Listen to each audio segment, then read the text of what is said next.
Anyway, sorry, part 2. Anyway, the mullein is like a ground cover this year. Kind of an interesting thing. And look at that bull thistle. Yeah, she's the one that we're going to take apart for the class. She's going to be a good medicine. And then I've got my horehound, and that's leverage. It's like celery. And I've got my ashwagandha. Look at my ashwas. My ashwas, I got 2 ashwas. This is, I might actually cut down, I've got 3 huge, not cut down, but prune off rhubarb. So I might make a Ayurvedic rhubarb syrup. Yeah, so anyway, that's it. There's lots of weeds over here. Oh, and look at my sage. This is my culinary sage. Just beautiful. And it's like it's trying to match pace with the flowering comfrey. And so, you know, when you see that kind of stuff, you see plants trying to compete, you know which plant is the dominant plant in the group. And so the dominant plants in this group are for sure the comfrey. She's been flowering for like 3 months, so she's definitely the dominant plant. And they're all kind of growing at her pace, which I think is an interesting thing.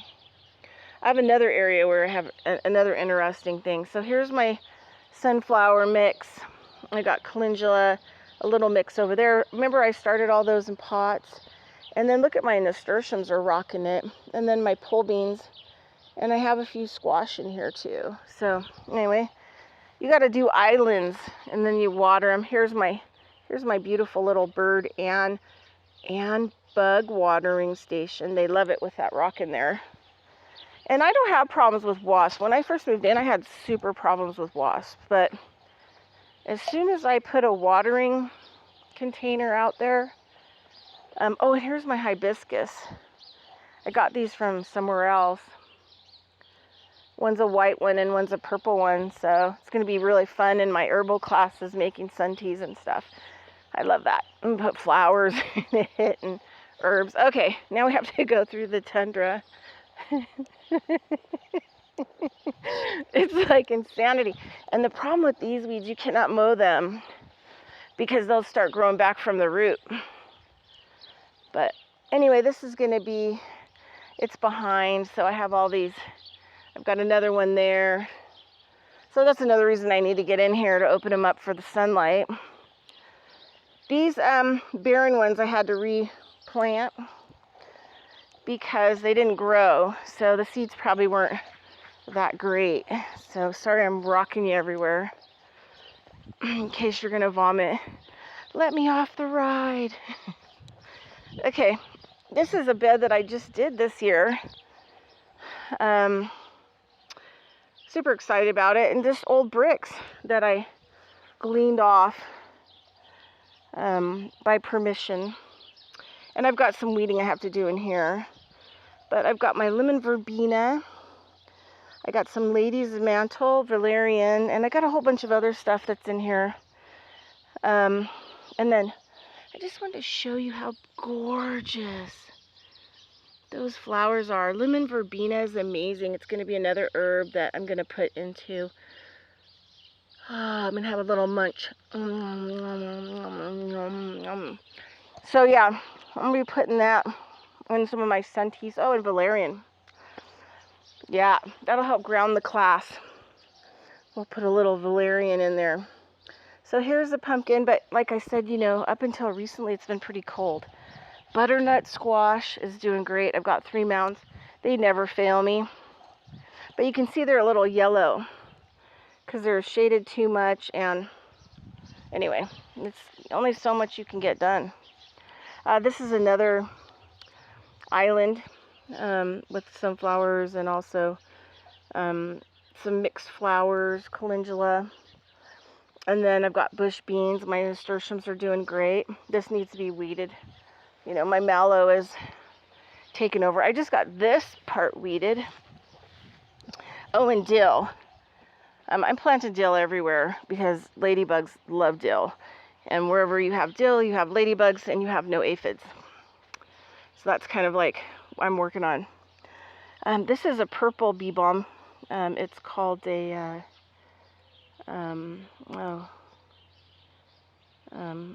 it's what they would put in like Earl Grey, bergamot. Blueberry was having a tough time. These were all covered by these weeds. So they were under, that's sunflowers and some calendula. And then here, these are doing good. I have basil there, so hopefully the basil will come up. And this is going to be basil, big ones. My sunchokes, yum, yum, yum. And then this is a mixed, huckleberries and all kinds of stuff and mixed flowers. And then this is going to be basil. Oh, and then this is my herb bed from last year. I mean, she's crazy. She cray. She, that's oregano and my thyme. Parsley's are seeding, which will be great because then I'll have good seed for next year. Look at my chamomile, my rosemary. She's just, I'm going to cover her this next year because I'm surprised she made it from last winter. Lemon balm, most awesome tasting peppermint and spearmint, but I think the peppermint is squeezing out the spearmint, so peppermint's kind of dominant, strong. And I'm not just saying because there's more of it.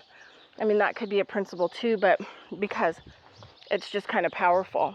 Okay, so more catnip, and so there's a difference. There's catmint and catnip, so I have both.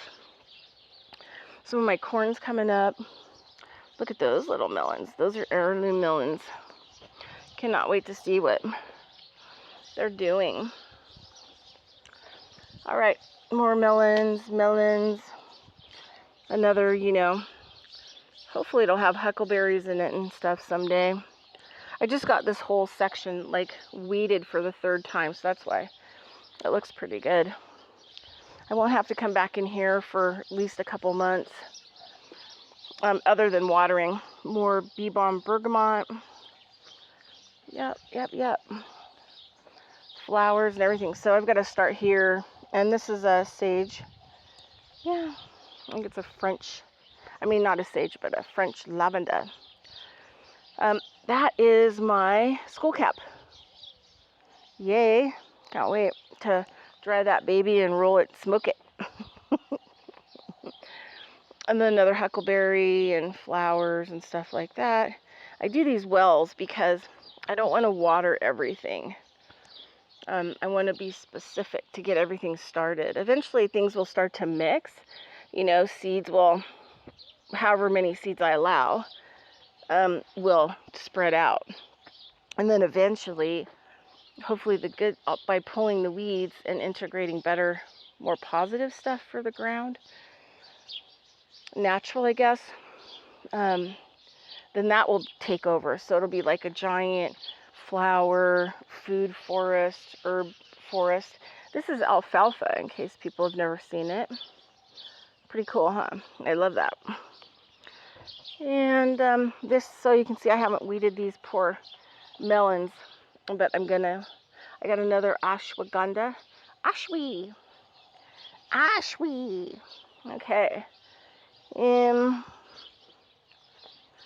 Anyway, and so here I also have tons of cucumbers. I have 5 varieties of cucumbers, but they're just little. But see, they're starting to finally jam because it's warm. So last year at this time it was like 107. This is my Aramith, and it's super good. You can eat it. Supposedly this is considered like a weed Aramith. This one, I mean, they look almost identical, but this one I don't like. It doesn't grow very big, and sometimes it has seeds on it, and it's too busy, so I've been getting rid of it. But I want to just show you how crazy this is, because this plant is the dominant plant, right, in this area, the bull thistle and the Aramith. The kind of weed, green Aramith, look at how tall it is. That's a sunflower. right here. So it's trying to grow the same length. This is like up to my boobs. So it's interesting how, you know, plants imprint on plants. And I think the older kind of the species of plant, Armouth is pretty old. They've been using it in South America as their grain staple for a long time. It's just a smaller version of like quinoa. And I leave the seeds, or I cut them and bag them. But this is from last year. So you can see like the wild kind of, which never grew that tall in the yard. You know, maybe that at the tallest before. And it's being peer pressured upon, basically, to change its form.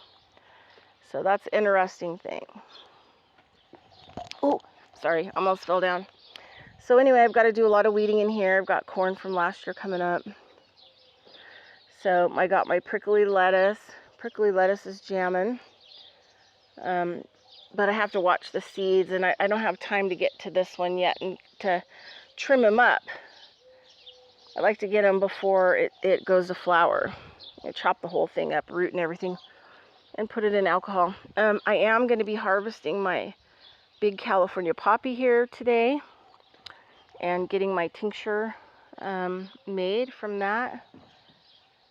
And weeding, got lots of weeding going on. I've got to trim back and grab up all the seeds from the arugula. Look, from last year. Yeah, my plants want to feed me. They take care of me. I appreciate that. And then I've got some green squash, yellow squash, crookneck. That's from a major ant problem, which the DE killed them all. And then look at how big yarrow is. This started from one little sprig that I dug up from Reno at the river. And then it's just, everything's going good. I've got strawberries, I've got a soapwort. And then this, wait till you see the other side of this. This is my potato patches are still jamming. And look in there. Look at my corn. These are all native corns.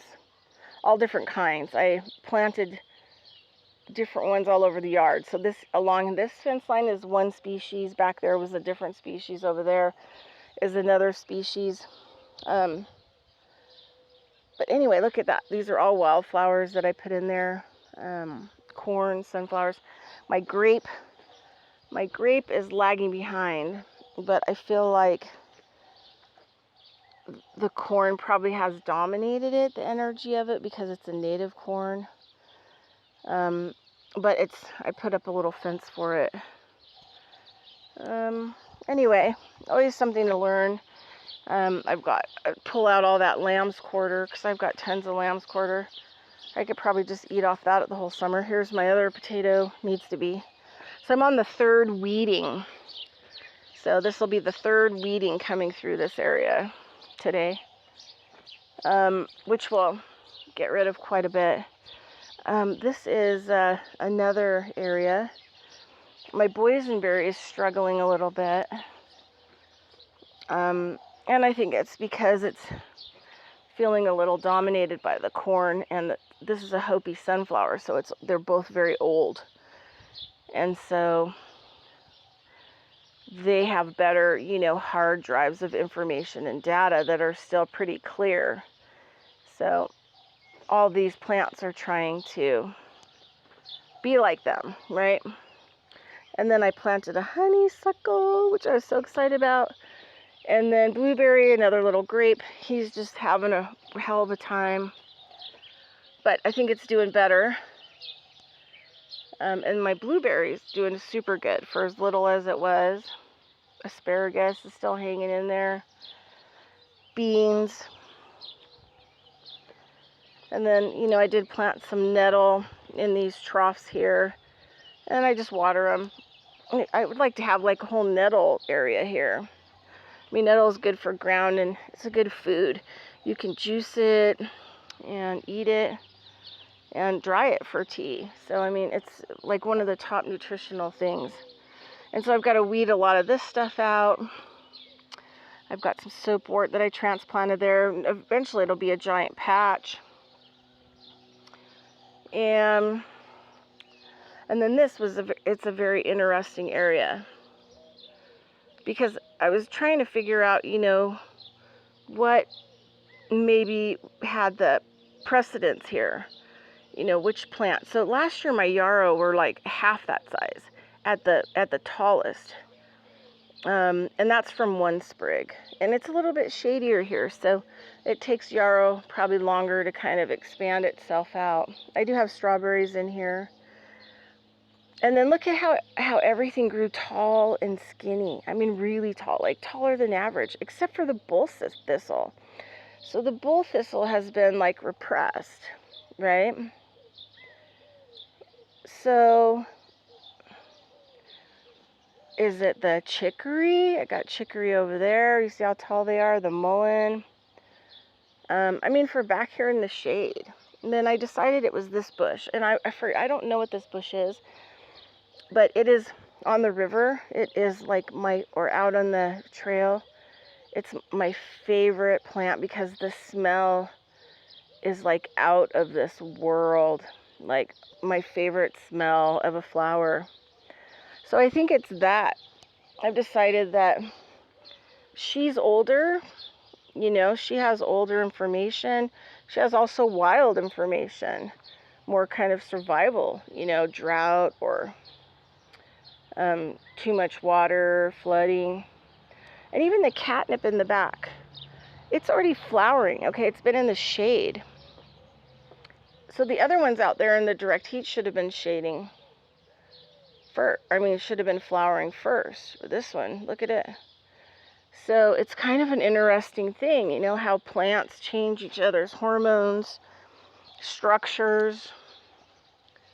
Been taking this course with this amazing Italian man, and the concept is, look at my chamomile there too. You know, and then I've got strawberries in my little brickies. I use the brickies to block Jen because she likes to dig stuff up. And she was attacking all that, so I had to put some bricks there. But I figured, well, I'll put some strawberries in there too. I have to go on the Jen search. Okay, over here, this is an area, the whole front has been, you know, weeded like 3 times. So there's no weeds out there. This is my meadow that I'm creating. And this is the garden, looks pretty good. I got a lot of stuff going to seed, which is fine. I don't know if I'll have enough time to, you know, pull the stuff out, but what I might do is I just might cut all the seed pods off and see if it'll still keep growing kale and stuff. And these are all my peas and Alaskan peas and snap peas, and look at that sunflower. This is the garden soil that I built myself last year. It was a 10-part layer between like wood and sticks for aeration. Layers, 2 of those layers, well, one was desiccated leaf, and then sand and just a lot of different stuff. Those are all my carrots from last year flowering. Aren't they beautiful? Anyway, everything looks gorgeous. I've got pole beans coming up all the way, kind of 3/4 of the way. Here's my potato experiments. I've got stuff growing over here. I planted a whole bunch of like different stuff. Osha root. I found some seeds up in the mountains a year or 2 ago. So I've got Osha root in there. We'll see if it'll come up. I got burdock, angelica, and some dosha root. So yeah, so little lavender, mugworts are doing good. It's good because the mugwort's really doing a nice impression on these beans here, these snap peas, because look how big. This will kind of blow your lid. I mean, take a look at the size of those snap peas. They're huge. I mean, like, here, let me find a comparison so that you can see how that mugwort is having kind of an interesting relationship. This one's pretty big too, I think, but like half the size. We'll have a little snack. So fennel. Last year my fennel did terrible. So I went and bought 2 organic fennels and planted them so I could cultivate my own seed. I mean, mind you, they were each $5 in a pot, $10, and I'll have like gazillions of seeds that I can share with other people. And because they've spent some time here, they understand this place better. So the seeds will be shaped by that, which will make them easier to grow. All right, look at that, my mugworts. Look at that, bull thistle. Sorry, turning it around. We got some lettuce, and I do have some carrots, I think. I planted like 2 rows of carrots. But I don't know, birds could have gotten them. So, and that's kind of like what it looks like. I think I planted something else like along here, but oh, there it is, kales. Yeah, I've got a row of kale going all the way that way, but it only looks like not many grew. And oh, there's a couple carrots, but it doesn't really look like many carrots made it, which is kind of a bummer. And then I've got broccolettes. So now that it's getting warm, some other stuff going to seed, which is great. I'll collect all that. I got to get in here and finish weeding this. And then I was supposed to have some Bib lettuce. Oh, look at that. Cabbages. Where is it? Oh, look at that. Cabbage. Sometimes I just water this stuff. Anyway, and I've got chard. And yeah, and I was supposed to have Bib lettuce, and the Bib lettuce just refused to have any kind of relationship. Okay, so here's more of my rhubarb, some sunchokes. I've got some salad barnett over there and some other stuff, but look at this. This is a little garden area that I made. And so amazing. Yeah. Yep. It's interesting because the mullein are the dominant ones in this one. But I have to tell you, my plantain that was teeny, that I dug up from the river that's now flooding, you should see what it's doing. It is unbelievable. I mean, look at that. I mean, the leaves. Let me just show you the leaf size. Look at that.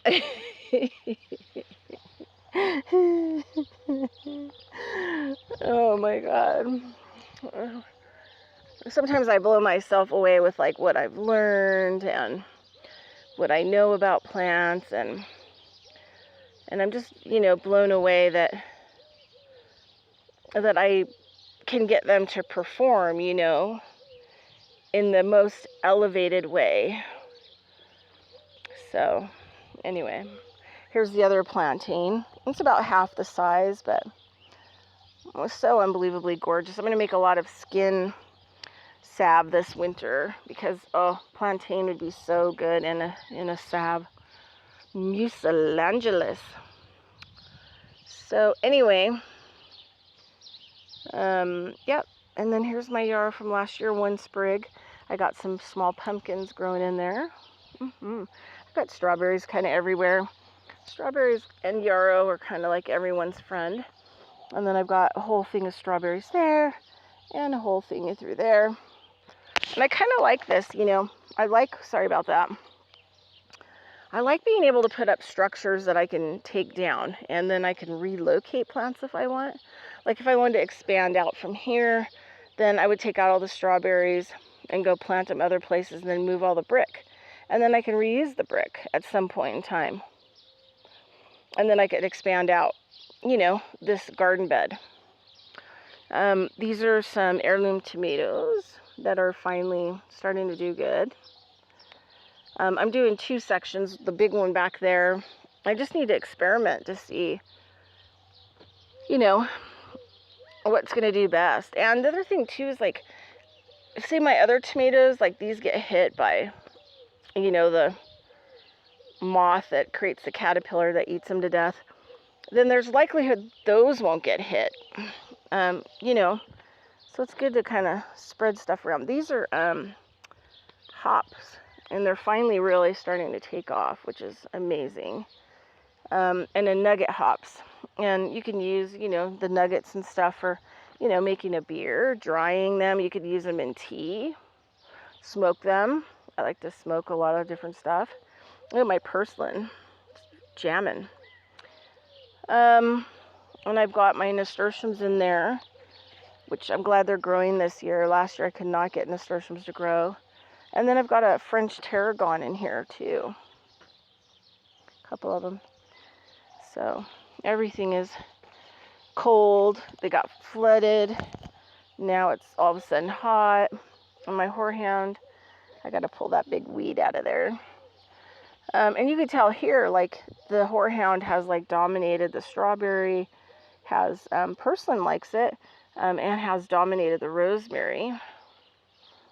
So it's just kind of interesting, you know, like combinations. You know, it's all like alchemy, you know, chemicals. So anyway, here's my hammock that I don't spend that much time in, that I wish I did, but here's the big grandmother. She is the one that rules the roost here. She's the oldest, and so she sets the pace for everything. And I think it's interesting because she's like, for this property, she's on the northeast side.